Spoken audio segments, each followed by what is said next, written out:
ஷா அலாம் ஜலான் ஓம்போ தொழில்மய பகுதியில் சாயம் கொட்டப்பட்டதாக நம்பப்படும் சுங்காய் கந்தீஸ் ஆற்றில் நீரோட்டம் நீல நிறமாக காணப்பட்டது.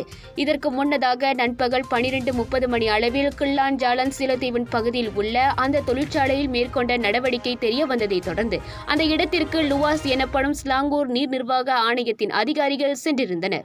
ஆற்று நீர் நீல நிறமாக இருந்ததற்கான காரணத்தை கண்டறிவதற்காக லுவாஸ் விசாரணை நடத்தியது. அந்த பகுதியில் கால்வாயில் தேங்கியிருந்த நீல நிறத்திலான நீர் சுங்காய் கந்தீஸ் ஆற்றின் நீரோட்டத்தில் கலந்தது. இதனைத் தொடர்ந்து அந்த ஆற்றிலிருந்து நீர் மாதிரி எடுக்கப்பட்டு சோதனைக்காகவும் மேல் நடவடிக்கைக்காகவும் மலேசிய ரசாயன துறைக்கு அனுப்பப்பட்டுள்ளது.